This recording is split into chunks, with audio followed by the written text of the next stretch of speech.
Baik, ini saya akan cerita tentang sebuah konsep yang waktu itu dikembangkan di penelitian kami, yaitu steganography plus kriptografi, Stego Crypto.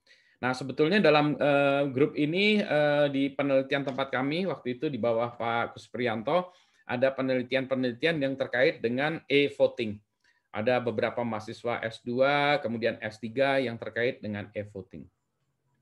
Pada tahap awal itu e-voting memang kita fokuskan kepada aspek anonymity. Waktu itu sampai ada S3 Pak Made Ardana, dia fokusnya kepada aspek dari anonymity. Yang kedua, aspek verifiability. Verifiability itu Pak Teguh kemarin ya, S3-nya baru beres tahun lalu tentang anonymity, tapi aspek verifiability. Jadi dua itu dibandingkan. Nah, sekarang kita cerita tentang konsep yang lain ya sebetulnya dari itu. Nah, di dalam pemilu sebetulnya sebenarnya e-voting ya, e-voting, electronic voting itu bisa macam-macam ya. Kalau kita bilang electronic voting itu ya pokoknya pakai elektronik aja ya. Mau pakai apanya pakai elektronik ya. Bisa pakai mesin, bisa kayak mesin ATM, bisa kayak mesin apa, pokoknya electronic voting ya. Kalau yang sudah electronic voting di-extend lagi menjadi internet voting. Makanya kadang-kadang ada orang yang membedakan e-voting dan e-voting. E-votingnya tuh kalau lewat internet, kalau e-voting tuh ya selama pakai mesin apapun ya, mau pakai komputer tapi fisikal di situ juga boleh, pakai booth juga boleh ya. Jadi gitu ya. Nah, biasanya kalau voting itu kita bagi dalam 3 tahap ya. Tahap pertama itu dari sequence fasanya ya. Ada yang 3, ada yang 5, ada yang 3 ya, yang 3 aja ya. Before, jadi sebelum pemilihan, during, pas pemilihan, dan after. Ya. Nah, itu isinya beda-beda. Kalau before itu menentukan siapa yang apa ya validitas dari seseorang. Ini Budi Raharjo boleh voting nggak gitu ya. Kalau pas itu ya, jadi orang-orang bicara tentang DPT segala macam. Nanti kita bicara tentang hal yang sedikitnya bisa beda gitu sebetulnya. Kalau yang during pas lagi votingnya, pakai mesinnya segala macam gitu-gitu ya, panitia boleh tahu atau enggak gitu ya. Dan kalau after nanti penampilan di dalam tabulasi di dalam website misalnya gitu ya. Nah, itu ada proses-proses yang harus kita ikuti. Nah, sekarang kita lihat konsep yang berbeda dulu ya. Nah, sekarang saya mau share tentang anonymity in e-voting. Jadi ini penelitian kami yang sudah lama sekali, Pak Made Ardana ini sekarang nggak tahu di mana juga ya. Baik, kita mulai dengan sebuah bagian dulu ya. Dalam e-voting requirement-nya itu macam-macam ya. Kita bicara tentang anonymity, kerahasiaan, kita bicara juga tentang verifiability. Hasilnya bisa di verifiability. Nah, yang kalau legibility itu orangnya memang eligible ya. Saya Budi boleh ini terkait nanti dengan DPT ya. Ada lagi additional requirement ketika kami melakukan penelitian e-voting ini, kalau di Indonesia tuh harus low computation cost. Kalau bisa paling maksimum hanya butuh kalkulator lah gitu ya dalam hal ininya komputasinya kalau bisa. Ya, jadi kalau kita lihat ya, yang sekarang yang terjadi itu ada macam-macam caranya. Kalau kita punya real ID Budi Raharjo, datang ya dengan ke tempat TPS, siapa Anda Budi Raharjo? Oh, di dalam proses ini real ID sebelumnya ini tuh di sini before ya, dapat di daftar DPT segala macam, tapi itu ceritanya panjang, tapi kita udah nggak peduli. Yang penting kita punya DPT ya. Datang ke tempat TPS, bawa surat panggilannya ini oke. Maka berikutnya kita diberikan anonymous ballot. Ini kertasnya, ya. Kertasnya sama semua orang. Maka proses anonymity itu terjadi di situ. Ya, jadi antara real ID ke anonymous ballot ini putus. Ya, jadi anonymous ballot ini nggak bisa dibalikin lagi karena ballotnya ini udah anonim banget. Udah. Dari anonymous ballot maka kita bisa melakukan voting. Ya, jadi tadi kertas yang kita coblos udah jadi voting. Nah, jadi proses anonymity terjadi di sini, tetapi kemudian ini tidak bisa di-verify. Dalam artian si real ID ini saya tuh tidak bisa ngecek benar nggak voting saya yang bersangkut proses saya ada di sini. Sebagai contoh, misalnya di sini ada 100 pemilih, maka di sini akan ada 100 votes ya, 100 pilihan. Nggak tahu itu siapa. Ya itu jadi gitu. Jadi ini di balotnya yang di anonim. Ya. Ada alternatif lain lagi, yaitu ini kita punya real ID. Real ID ini kemudian kita konversikan menjadi pseudo ID. Nah, Sudo ID-nya ini kalau kita random kan, serandom-randomnya, ya, maka proses anonimnya ini bisa terjadi di sini ya. Misalnya kita buat sebuah proses yang random, bahkan si ini pun nggak tahu misalnya ini apa gitu ya. Di sini kita punya random, ya nggak bisa balik lagi misalnya kita buat satu arah juga nggak bisa balik lagi, berarti ya udah ya di sini. Maka di sini sudah anonim. Nah, kita bisa tambahkan balot. Balotnya boleh anonim atau tidak nggak jadi masalah karena di sini sudah ada proses anonymity. Balotnya boleh jadi tadi ya, misalnya balotnya bisa jadi file-file yang diisi kan bisa aja ya, nggak masalah gitu ya. Misalnya ID 73111111 gitu ya, memilih yang pertama boleh aja gitu. Tapi kita kan nggak tahu 73 satunya 9 kali gitu ya. Itu siapa? Nggak tahu ya karena tadi proses anonymity-nya terjadi di sini. Ya. Ini mau dianonimin lagi boleh ya, tapi nggak harus juga nggak apa-apa. Tapi sini sudah anonim tadi ya. Jadi di sudo ID ini ada yang bisa full anonim, bisa juga tidak anonim ya. Tapi di sini adalah proses yang merah-merah ini proses penganoniman. Kita bicara tentang anonymity dulu ya. Tapi kalau di sini pas lagi anonim itu tadi kita nggak bisa verifikasi. Kalau di sini kemungkinan bisa diverifikasi nih, gitu ya. Kemungkinan ya. Jadi ini bisa gitu. Jadi kita bisa masukkan ke dalam database nggak apa-apa nih kalau yang ini ya. Karena kita punya data pemilih ini memilih apa boleh aja di sini. Tapi pemilih ininya siapa udah anonim ya. Ya jadi ini. Nah, contoh ya kalau konvensional kan kita dikasih balot itu ya, kasih kertas. Ya, voter selects one of the candidates, pilih ya. Balotnya anonymous, ceklek milih itu apa? Pure anonymity ya. Tapi sebetulnya kita mundur lagi. Legibility of voters is verified by ID of voters, but not attached to ballot. Jadi balot kita di dalam balot ini nggak ada tulisan pemilihan oleh Budi Raharjo segala macam ya. Jadi itu tadi ya, ini yang jadi tadi untuk menunjukkan bahwa verifikasi dari ID-nya itu ketika datang ke TPS. Verifikasi Budi Raharjo, oke Budi Raharjo datang, udah habis itu selesai. Yang nggak ada hubungannya lagi dengan legibility lagi ya. Ya. Jadi ini kan ya konvensional sampai ini oke kan ya. Gimana kalau dalam kertasnya itu? Ya, nggak hanya gambar ini aja kan, gambar ini kan kertasnya ini anonim banget ya, nggak ada ini. Gambarnya kalau kasih angka gini boleh nggak gitu. Saya kasih angka random aja nih, random, deng, pure random, nggak masalah juga kan ya. Karena kertasnya random, tulisannya random, ini kandidatnya nih ya, misalnya kasih tambah ini. Jadi ini sampai proses ini still pure random, tambah random, ya nggak masalah lah Pak. Ini kan cuma, kan ada gambar ya, saya kasih laser pointer dulu ya. Saya kasih gambar, ini gambarnya biasa yang pasti, tapi kertasnya kasih angka random. Yang mana randomnya? Serandom-randomnya aja. Memang random gitu ya. Habis ini oke ya, jadi saya kasih random. Nah, bagaimana, jadi ini kalau kayak gini caranya, berarti setiap orang kertasnya, kalau kertasnya kan, kalau sekarang kita datang ke TPS, kertas yang untuk dicoblos disediakan gitu kan ya. Gimana kalau kertasnya ini kita kirimkan lewat email? Boleh aja dong kan ya? Ada masalah nggak? Kalau ini kertasnya saya kirimkan ini, kertas pemilunya. Kalau orang bisa ngirim ngeprint kertasnya persis sama kan nggak masalah ya? Nggak masalah kan ya? Karena ininya juga nggak ada apa-apa di sini. Nah, sekarang mulailah kita kurangi randomness-nya, tapi kita embed sesuatu di dalam data ini. Misalnya,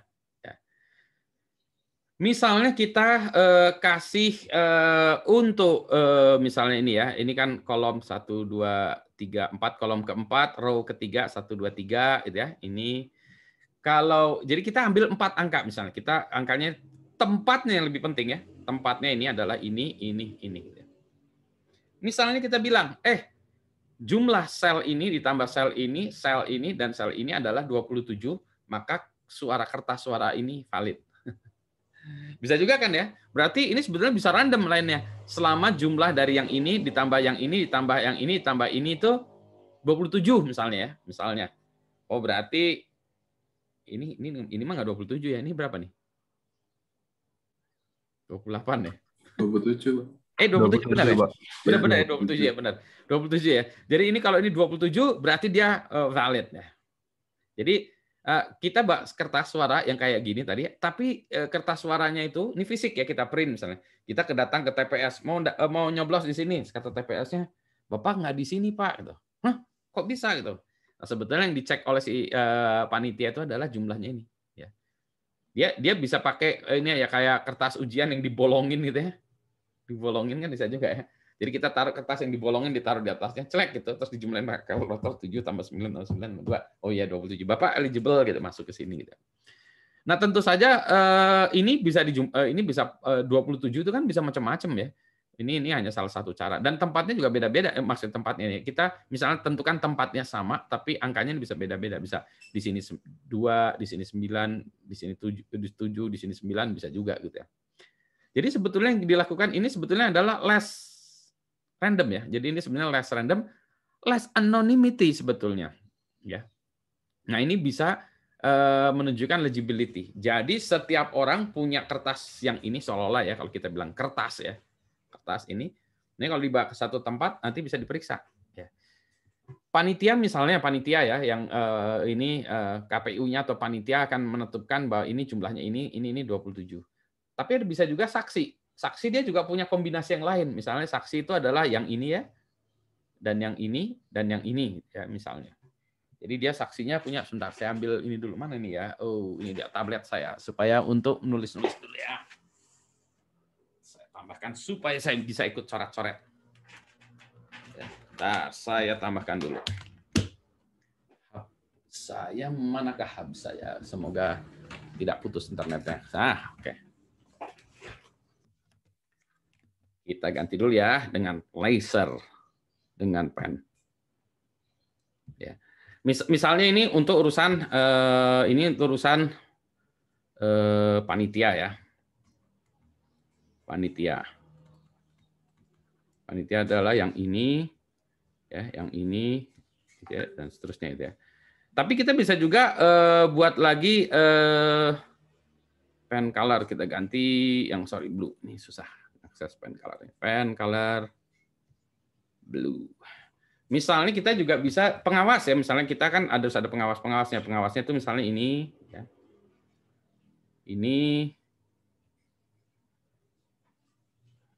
ya misalnya. Nah, ini misalnya pengawas ya.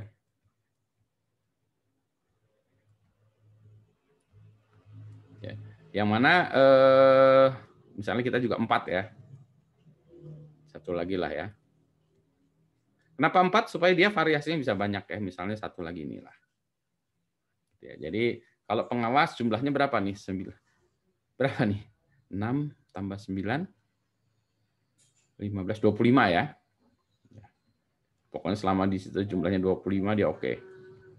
Jadi orang datang bisa dicek panitia, oke bisa gitu. Nah, nanti mau memilih lagi sama panitia dicek pengawas, cek dulu. Pengawas ini mungkin bagian dari partai politik, dia cek. Bapak nggak di sini itu, Bapak kong kali kong dengan panitia atau apa gitu kan ya. Itu bisa juga ya. Jadi ini ada mekanisme lain lagi gitu. Jadi itu. Ada pertanyaan? Ini untuk menentukan bahwa dia eligible di TPS tersebut gitu. Nah, tapi ini kan cuma tempatnya TPS. Kita bisa juga lain lagi nih. Misalnya kita bisa juga kalau kita bawa ya. Jadi ini orang masing-masing bawa kertas ini kayak gini. Bukan hanya tempat TPS-nya juga, tapi dia bisa juga kita sertakan KTP-nya ya. Misalnya nomor KTP-nya itu di yang 3 ini adalah nomor KTP ya. Kita bisa misalnya nomor 3 pertama ini nomor KTP. Bisa juga kayak tadi ya. Misalnya nomor KTP itu ada kalau dijumlahkan itu adalah di sini misalnya gitu ya. Saya nggak tahu, misalnya nomor KTP itu ini ya misalnya. Tahu lah ya. Misalnya ini nomor KTP, misalnya bisa juga ya. Jumlah angka KTP misalnya. Jadi kalau kita lihat KTP kita kalau dijumlahin misalnya 57, jadi bisa juga ya. Ini jumlahin jumlah nomor KTP itu. Ya, jadi sebetulnya yang kita lakukan ini adalah kita menjumlahkan angka, yang mana angka itu kita embedkan di dalam kartu suara kita. Nah, sekarang tentu saja ini menjadi less anonim lagi, tapi nanti bisa di-verify karena kartu suaranya ini bisa kita simpan di dalam database. Ya. Jadi kartu suaranya itu tidak lagi yang tadi ya, yang anonim kartu suaranya balotnya ya, balotnya tapi sudah ada datanya. Ya, jadi balotnya tidak anonim lagi. Nah, bisa kita kita periksa nanti. Tentu saja ini masih ada kemungkinan collision ya, karena jumlah nomor angka KTP kalau dijumlahkan banyak orang yang jumlahnya juga mungkin sama ya. Tapi setidaknya ini udah untuk menunjukkan bahwa ini orang yang bersangkutan ya, yang ini jumlah KTP, TPS-nya di situ ya, TPS-nya di situ. Jadi dia mengurangi lagi jumlah orang yang sama di satu TPS mungkin masih ada ya. Nanti kita harus lihat statistiknya dulu ya. Berapa orang yang kalau di TPS yang sama itu jumlah KTP-nya angkanya sama. Oke ya. Ya, jadi ini kita kira gitu ya. Jadi bolongin ya. Nah, sekarang gimana sih kalau kita mau generate card-nya ini ya, generate angka-angkanya ini gimana caranya? Ya kita bisa generate random array dulu ya, kasih random dulu ya, terus ya. Terus kita hashkan dulu bisa ya, terus generate a factorization of the sum cell ya. Kemudian kita cells tadi kita entry ya. Jadi sebagai contoh tadi ya, kita buat random dulu ini kita random dulu. Baru kita bilang misalnya kita jumlahnya harus 27 gitu ya. Misalnya kita jumlahnya tadi harus 27 karena panitia tadi 27, maka ini kita generate 27 itu berapa aja sih ya? Kita harus melakukan faktorisasi ya. Factorization ya. Kalau tadi ini misalnya generate 27 gitu ya. Nah, 27 ini apa aja nih? Misalnya tadi kalau 27 tadi adalah 7992. Oke. 27 ini kalau dibagi 4 faktorisasinya akan menjadi 7992 ya. Tentu saja ada macam-macam, 27 bisa macam ya. Nah, kemudian kita substitute cells with one entries of the selected cells. Jadi kalau kita misalnya tadi kita sudah tahu bahwa selnya itu harus ada di posisi ini ya, selnya. Maka tadi ya antara 2799 kita taruh di sini secara random aja ya. Baru kita print card-nya. Ini sebagai contoh nih, ini KTP saya nih ya, jumlahnya 29. Ini kalau dijumlah ini kan ini nick saya kalau dijumlah ya. Nah, ini 29. Oke.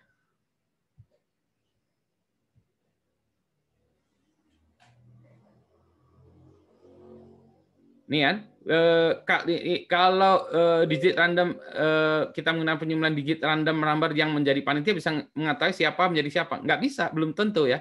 Karena tadi ya kita bilang ininya adalah sebenarnya ini kan hash function ya sebetulnya. Pullman hash function kalau kita bilang ya, sebetulnya kita Pullman hash function ya. Ya, jadi kan kalau panitia kan nggak tahu ya ininya siapa, milih siapa. Ya. Nanti kita bisa akalin lagi ya. Nanti ini ide awalnya ya, nanti lebih kuat. Cuma panitia boleh tahu ya, misalnya panitia tahu bahwa oke, yang ditahu oleh panitia kan ini ya, sebentar sih nanti. Yang kalau misalnya nanti ya menjenta dulu.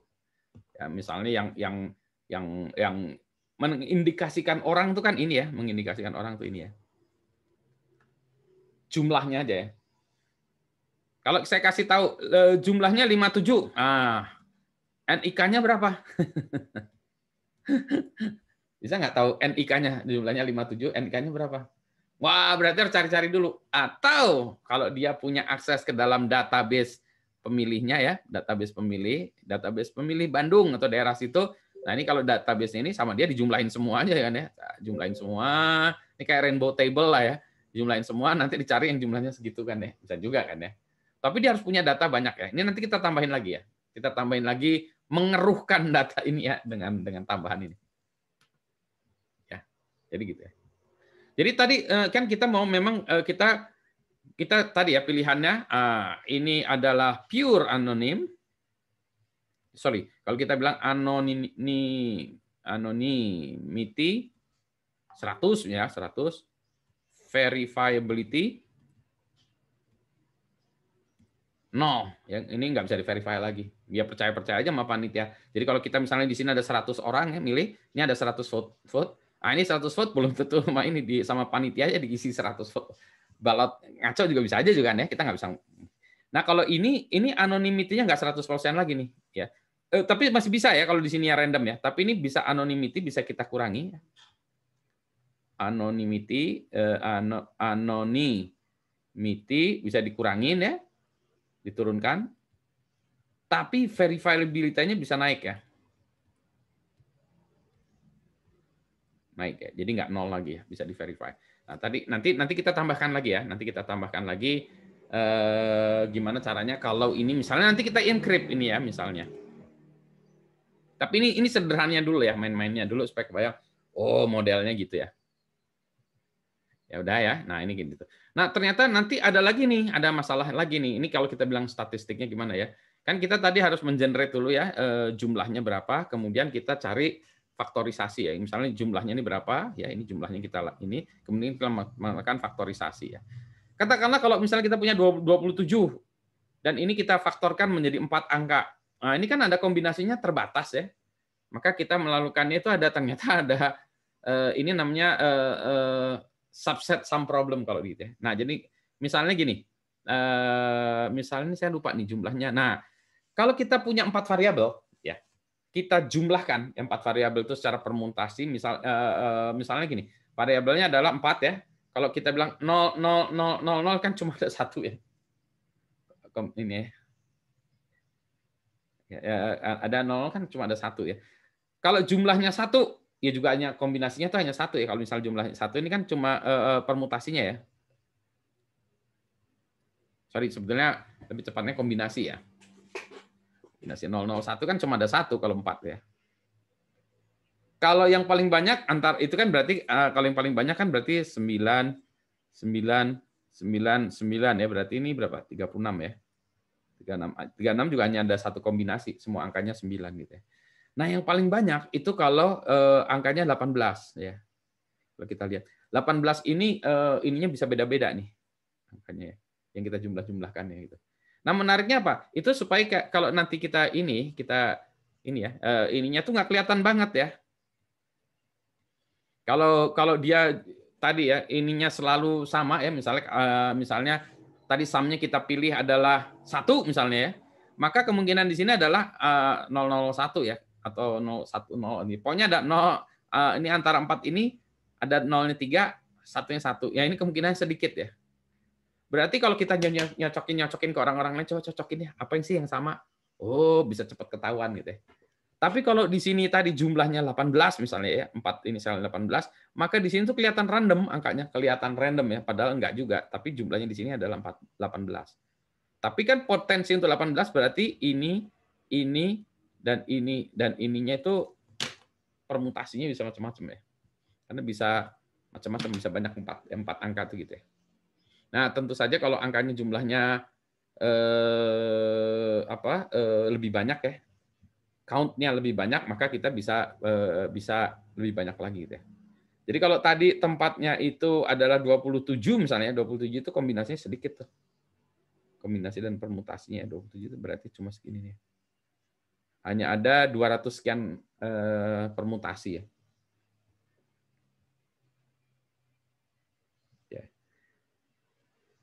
Nah, nanti ya. Nah, sebetulnya yang terjadi adalah kan ini angka ini susah nih orang bawa kayak gini ya, susah banget nih ya.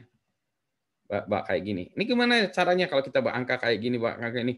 Ya cara paling bodon-bodonannya kalau di kampung gitu nggak ada listrik, nggak ada apa-apa ya pakai kertas, di print, terus nanti orangnya kayak ngeliat ujian dipakein dia dilihat gitu, dijumlahin aja pakai kalkulator.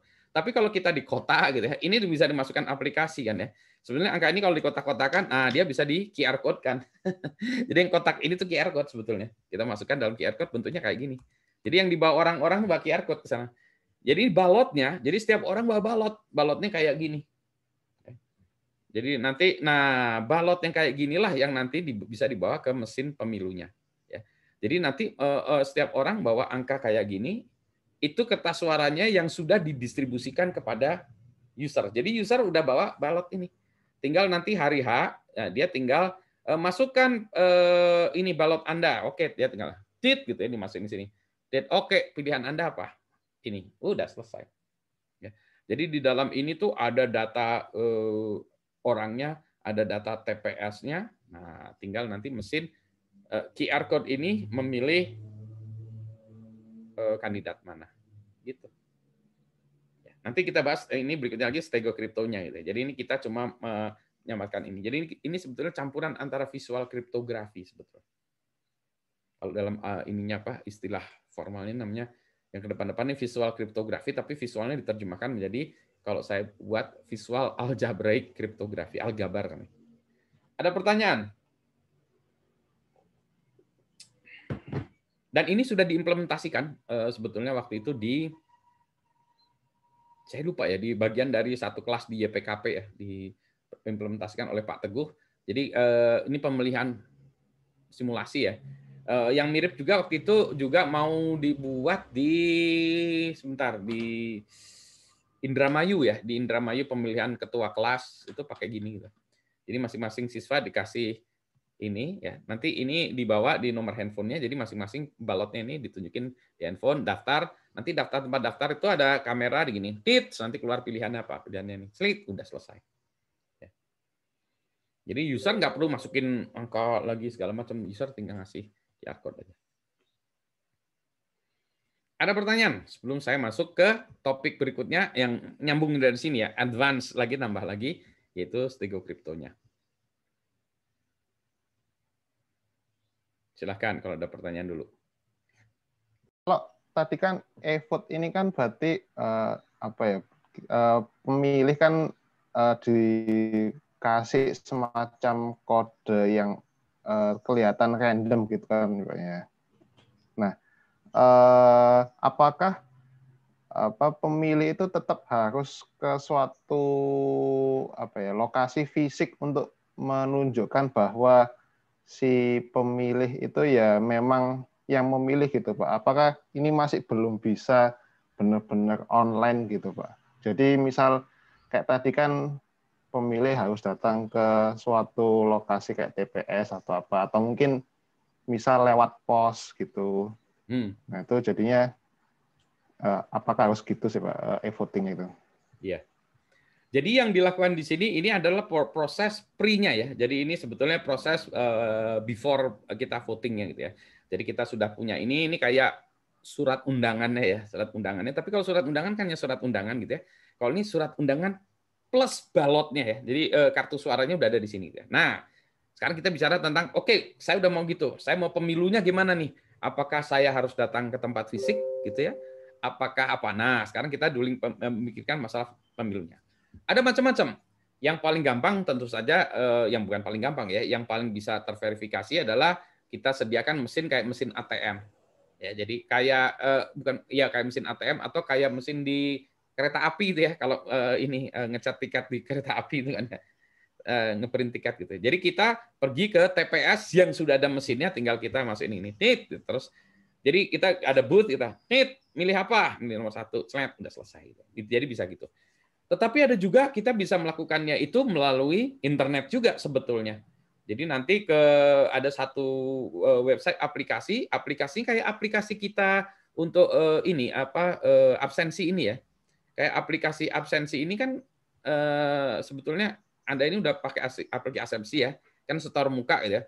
Masukkan muka Anda ya pakai kamera. Kalau ini enggak, tunjukkan QR code Anda di kamera, ditunjukin, tet gitu.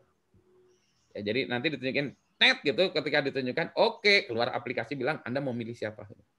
Ya, bisa juga di situ. Jadi aplikasinya bisa aplikasi fisik yang mana orang harus datang, tapi aplikasinya ini juga bisa di internet ya, orang bisa langsung melakukannya itu. Jadi bisa gitu juga. Ya. Baik Pak.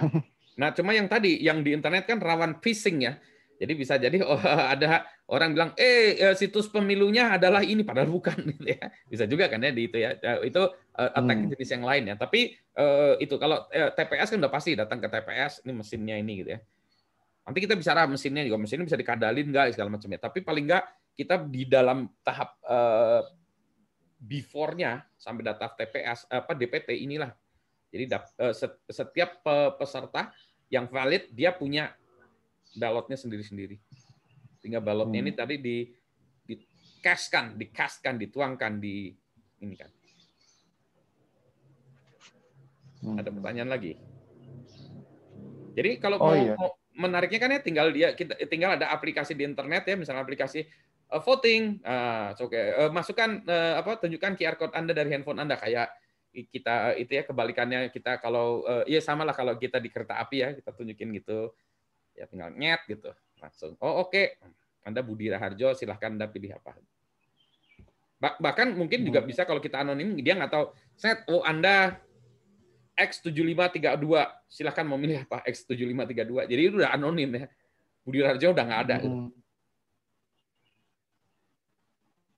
Tapi X7532 itu cuma ada satu di sistem.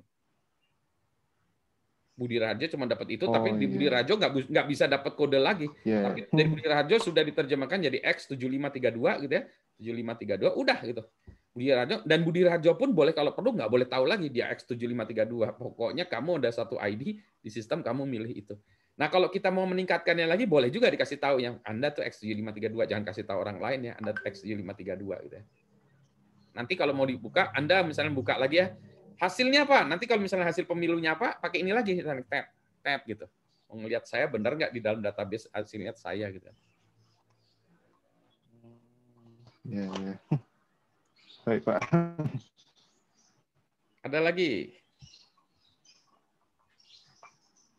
Jadi ceritanya ya kalau kita balikan lagi, kalau di tadi ya di awal-awal itu kalau jadi teorinya kan kalau kita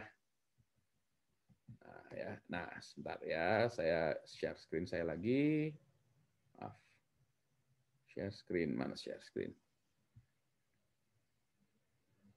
Ya. Nah, jadi kalau yang awal-awal di dalam dunia dulu ya, realnya ID, kemudian anonymous ballotnya ini. Nah, kalau sekarang tadi yang di generate tadi itu adalah ini. Yang QR code tadi itu adalah ini. Atau ini plus kalian ini. Nah, jadi dua ini. Ya. Jadi ada pseudo ID-nya juga ada voting ballotnya nih. Jadi inilah yang di generate tadi, yang QR code tadi.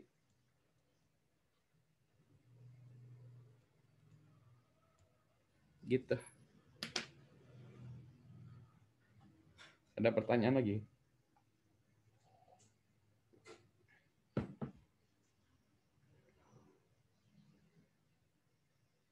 Belum ada ya? Oke ya.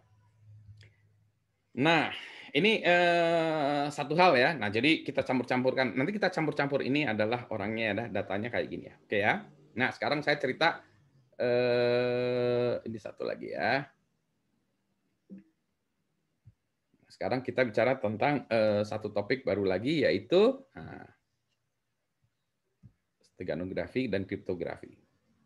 Kalau tadi itu dalam konsepnya kita sebut dia adalah steganografi ya, karena kita menyisipkan sesuatu yang menyembunyikan. Jadi kalau kita sebelumnya itu namanya information concealing ya, conceal information, menyembunyikan informasi gitu ya. Tapi ini kita bisa gabungkan dengan kriptografi ya. Nah, sekarang saya ambil contoh ini tadi ya. Kita lupakan yang tadi dulu ya, sekarang kita mulai baru lagi. Assuming ada channel kosong kayak gini. Kalau saya kasih kata saya lapar gitu kan ya. Pesannya apa? Oh, udah kelihatan Pak, itu saya lapar gitu ya. Nah, kalau gini, mana? Saya lapar mana? Temukan saya lapar, ada di mana? Di baris ke-3 dari bawah, Pak. Ya. Ke-4. Ya, baris ketiga bawah atau keempat ya, yang ini kan ya, ini kan ya, ada nih. Ntar saya kasih pakai pen lagi, pen. Jadi ternyata ini ada nih saya mana pen saya ini dia. Saya lapar ya. Nah, ada di situ. Oke ya. Untuk mengenerate ini gampang ya. Misalnya saya ini untuk menunjukkan bahwa kalau saya buat pakai Perl kayak gini aja selesai. Kemarin juga saya buat pakai Python ya. Untuk ini saya buatin pakai Python juga sama juga ya. Gampang ya. Jadi ini. Jadi generate Stego Crypto gampang banget ya. Nah, ini contoh lagi. Mana? Saya lapar lagi di mana? Kalau di run dia akan berubah lagi ya. Ada di mana? Di sama Pak barisnya Pak. Dekat tadi lagi ya. Saya lapar lagi nih ya. Nah, sekarang pertanyaannya. Kalau saya punya program ya, bukan manusia, seberapa sulit sih menemukan pesannya? Given sebuah ini, nah misalnya sebuah teks kayak gini. Pesan apa yang bisa Anda temukan di sini? Seberapa susah? Wah, berarti satu kita harus tahu, ini pesannya apa Pak? Dalam bahasa apa? Bahasa Indonesia, saya bilang misalnya. Wah, jadi kita punya berapa masalah gitu ya. Sebenarnya ini kan oke ya practically, tapi saya susah merumuskan ini secara matematik ya. Sebenarnya seberapa sulit untuk menemukan ini ya. Nah, kalau di dalam akademik ukuran itu harus ada tingkat kesulitan itu apa? Jadi ceritanya nih saya dan Pak Kus sudah melakukan gini tuh udah tahunan ya. Kita masih belum bisa menemukan matriksnya. Jadi ada paper saya yang dipublish ya, tapi kita memberikan inilah ya argumentasi metriknya kayak gini gitu. Tapi susah ya. Susah menjustifikasi mathematically gitu ya. Terus yang berikutnya teori apa yang relevan? Nah, ini kita bilang steganografi. Meskipun kalau steganografi kan sebetulnya kita punya suatu media, kemudian kita injekkan pesan di dalam media itu. Medianya bisa image, bisa lagu, bisa apa kita injekkan gitu ya. Kalau ini kita kebalik ya, kita ada pesan, kemudian kita injekkan noise ya. Jadi soalnya kita bilang ini ada noise, kita injekkan pesan. Jadi medianya itu adalah noise, white noise. Nah, jadi agak beda nih. Ini enggak steganografi juga, tapi teorinya apa ya? Yang paling dekat steganografi. Jadi ini juga susah nih ketika saya melakukan gini, ini penelitian apa ya? Penelitiannya memang gila ini karena kita nggak ada foundationnya sih ya theoretical gitu. Ya jadi ini ya kita klaim bahwa ini steganografi aja lah gitu ya. Nah sekarang ininya adalah bagaimana penerima intended recipient menentukan pesan dengan mudah ya. Harusnya lebih mudah dari pihak yang menyerang ya. Jadi kalau saya kasih gini, assuming bukan manusia, berarti harus ada some kind of algorithm untuk mengekstrak pesan ini ya dari ini. Kira-kira Anda punya ide nggak pesan algoritma untuk ekstraknya ini gimana ya? Pakai NLP, Pak. Nah, pakai NLP. NLP-nya gimana? Ngetrain kata-kata bahasa Indonesia gitu. Ya. Nah, ngetrain kata-kata bahasa Indonesia. Susah kan ya? Iya, susah. Kalau pakai rumus kira-kira gimana? Kita bilang, nah kan ada orang yang bisa artificial intelligence. Kalau saya balikin, saya punya ide namanya artificial ignorance. Nah, ignorant. Artinya kita ignore yang bukan kata-kata bahasa Indonesia. Contohnya apa?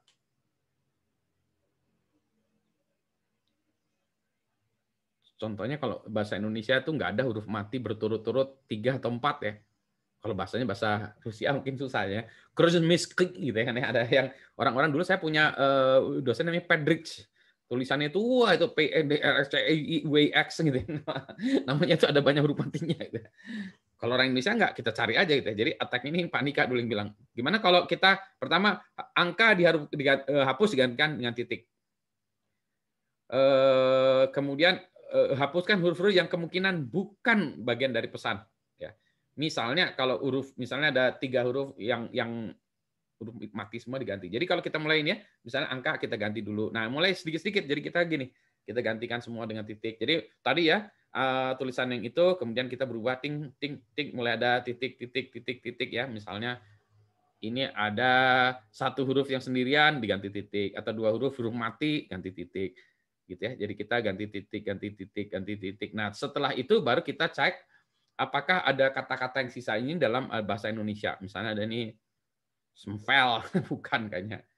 Ini if Vipen, nah ini mungkin upin ipin ya, tapi even gitu nggak tahu ya.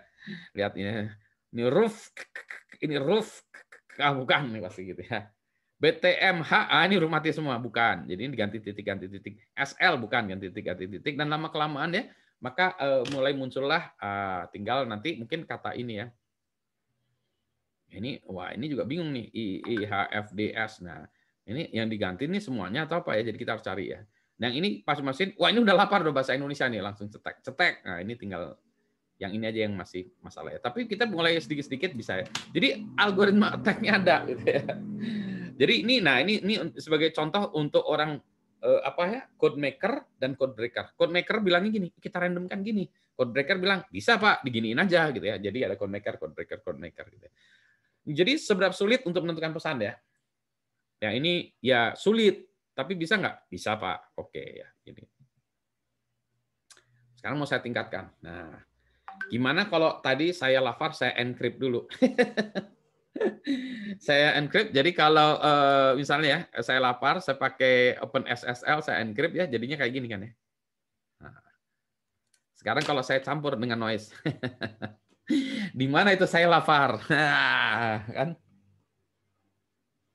Ini kayaknya nggak bisa kan ya? Anda bisa nebak? Kalau saya kirim kayak gini, Wah itu mah random Pak, ada file error Pak, file corrupted, ada noise. Ini kan noise banget ya. Apa sih ini kayak ginian? Ini mah udah pasti noise Pak. Gitu ya. Berarti yang saya lakukan adalah kayak yang tadi. Oh kalau gitu kita brute force aja, kita decrypt aja gitu ya.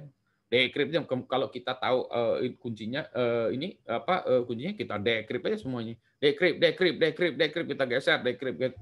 Wah jadi artinya apa? Attacker harus mencoba mendecrypt semua, termasuk mendecrypt noise-nya. Ya.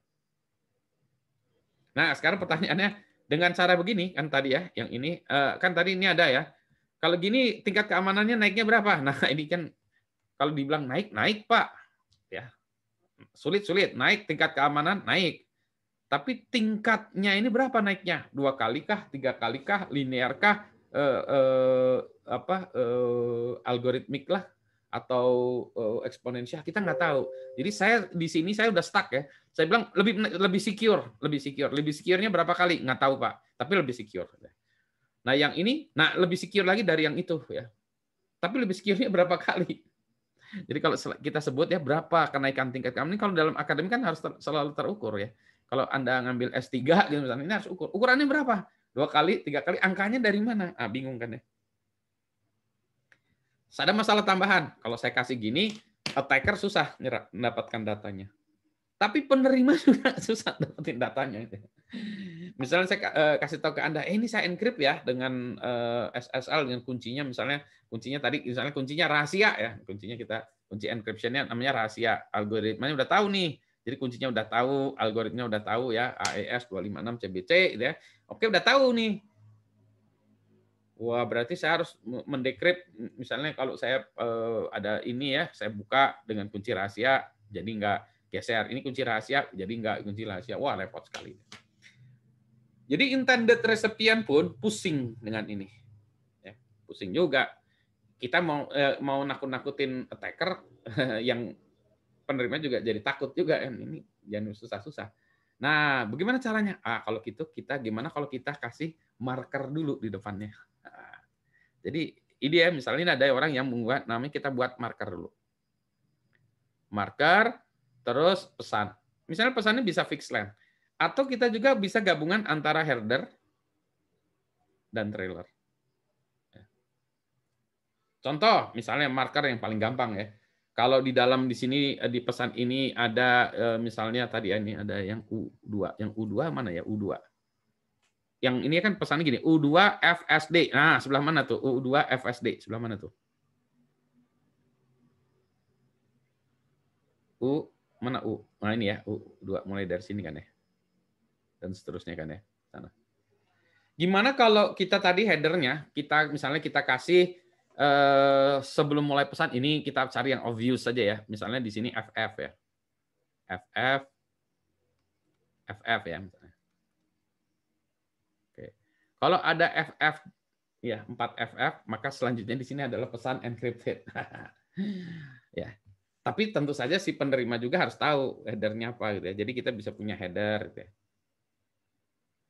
Bisa juga habis header ya kita kasih length-nya juga, header 2 byte pertama length, habis itu pesannya encrypted tetap ya. Nanti kita buka lagi. Atau bisa juga kita kalau di sini header dan trailer ya, misalnya ini tadi terakhirnya apa sih tadi ST sama dengan ya. Nah, misalnya tadi ya kita buat juga header dan trailer bisa juga. Misalnya ini di belakang sini adalah EEE misalnya. Sorry, E. Jadi misalnya header FFF, trailer EEE, misalnya ini header, di sini adalah FFF ya, trailer adalah EEE, bisa juga gitu ya. Oke. Tapi kan ini nanti bisa, ya. Ada masalah tambahan. Berapa probabilitas noise generator secara tidak sengaja menghasilkan header? Noise generator kan kemungkinan aja menghasilkan header ya, gitu. Mungkin aja dia kan ya. Tapi sampai seberapa kan nggak tahu. Tapi gitu ya. Terus yang kedua, seberapa besar ukuran bytes dari header? Semakin panjang header, ya, probabilitas header dihasilkan secara noise generator makin kecil ya. Cuma masalahnya headernya berapa? Kalau misalnya gini tadi ya, headernya FFFF ya. Ini potensi random number misalkan FFF kan kecil ya. Tapi jadi polanya bisa kelihatan. Kalau dia cuma ini hanya FF aja, kemungkinan generate FF makin sering ya. Kalau saya headernya saya tambahin lagi ya, tambahin banyak FF-nya 6 kali gitu ya. Berarti kemungkinan noise generator ini menghasilkan FF 6 kali itu makin kecil. Kecil banget. Tapi kan bisa kelihatan setiap message ada FF. Jadi nah ini bisa terdeteksi oleh attacker ya. Jadi kalau ininya semakin panjang, attacker akan mudah mendeteksi. Semakin pendek, attacker susah mendeteksi, tapi collision-nya makin tinggi. Collision artinya noise mengenerate itu. Jadi ini ada ini ya. Jadi agak susah. Ya, berapa ukuran header yang optimal? Nah, ini masih pertanyaan. Nah, ini sudah ada beberapa mahasiswa saya S2 udah beres ya bertahun-tahun yang lalu yang mengimplementasikan ini. Nah, jadi ini digabung-gabung. Jadi ada mahasiswa saya yang sudah menggabung-gabungkan ini ya, menggabung-gabungkan tadi ini ya. Idenya apa? Idenya adalah tadi kalau yang pertama tadi ya kita membuat kodenya tadi sudo apa namanya sudo ID gitu ya kita buat tapi tadi tidak encrypted sehingga bisa dilihat. Nah itu kalau kita tambahkan dengan Stego kayak gini, nah, itu menjadi lebih susah. Ya. Jadi kalau kita gabungkan dengan yang tadi ya, kalau kita gabungkan dengan tadi ini saya end-kan dulu stop share ini and show-nya dulu ya. Ya. Jadi kalau kita gabungkan dengan yang tadi ya, maka yang tadi yang ini ya dengan kita gabungkan dengan yang tadi mana tadi poinnya open recent mana ya tadi ya window masih adakah nah ya. Jadi kalau kita gabungkan dengan yang tadi ya dengan yang ini dengan yang itu maka dia akan lebih susah ya jadi susah terdeteksinya. Ya, jadi nanti peserta itu tinggal datang, tinggal bawa gini aja.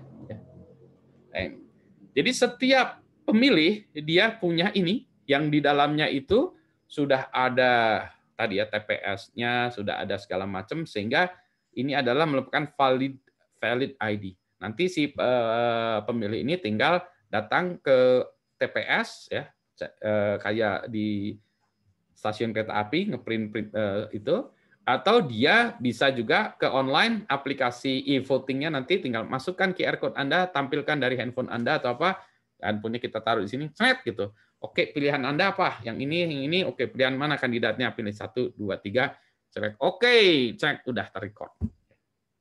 Selesai. Jadi si usernya sendiri nggak perlu ngapa-ngapain gitu ya. Nggak perlu ngapa-ngapain dalam artian dia nggak perlu masukin ini, nggak perlu itu. Jadi ininya sangat seamless ya. Dan ini sudah dieksekusi sebetulnya oleh mahasiswa saya membuat aplikasi ini. Ya. Dulu dengan Pak Teguh sudah dimasukkan ini dan bahkan itu sudah dihakikan dulu ya. Begitu. Jadi kita sudah bisa membuat dua hal. Satu, kita membuat e-voting yang anonim, ya. Dan dua, kita juga anonimnya kita tadi anonim, tapi verifiability-nya zero. Yang kedua, kita turunkan anonymity-nya, tapi verifiability-nya naik dengan dahsyat. Gitu. Jadi itulah yang terjadi. Silakan kalau ada pertanyaan.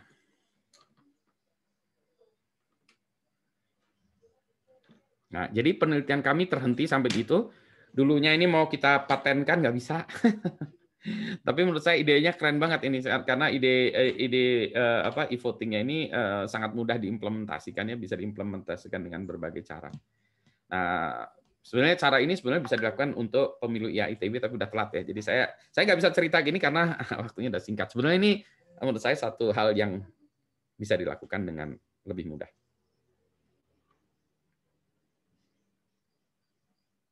Ada pertanyaan?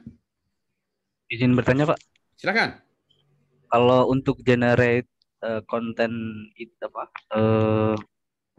Konten itunya, Pak, dalam QR code-nya gitu.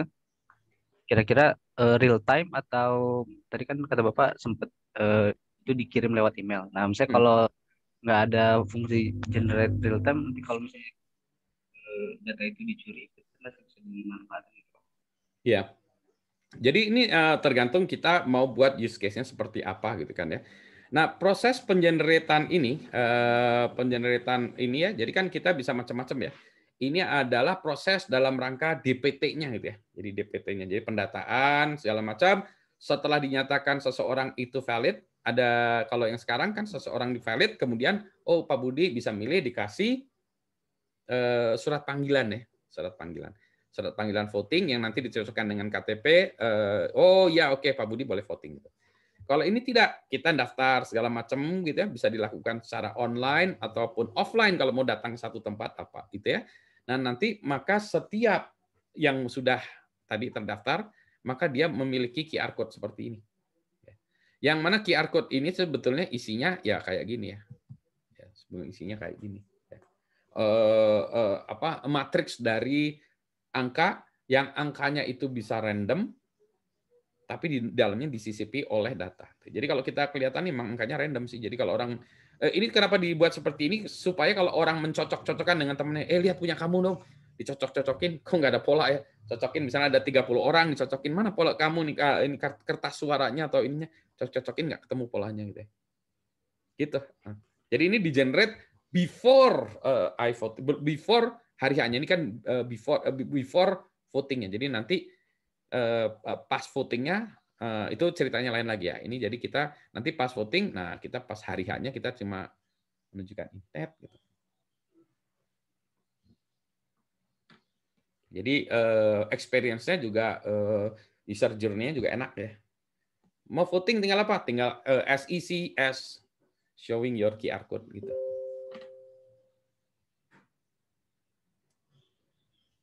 Silakan, ada lagi yang mau bertanya?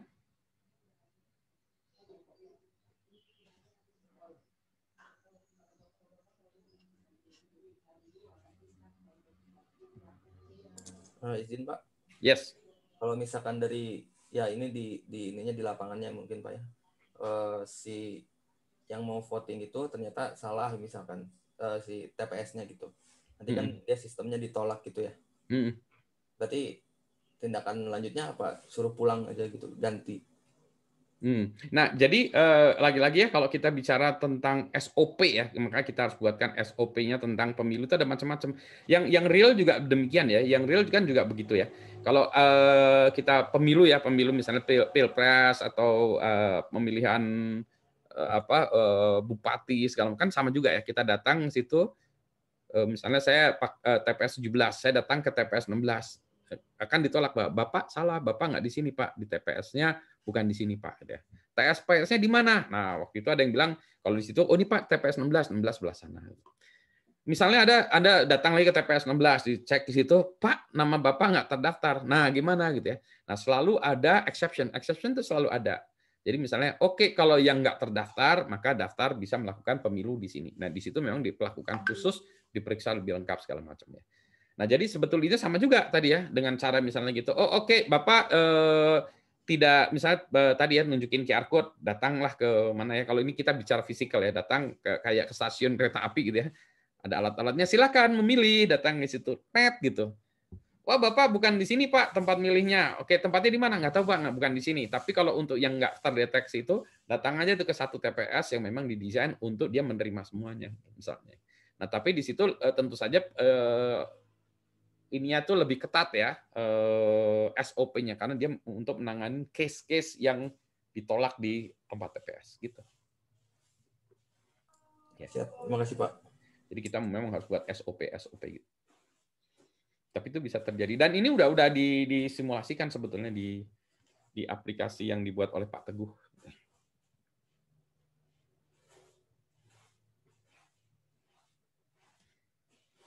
Ada lagi pertanyaan?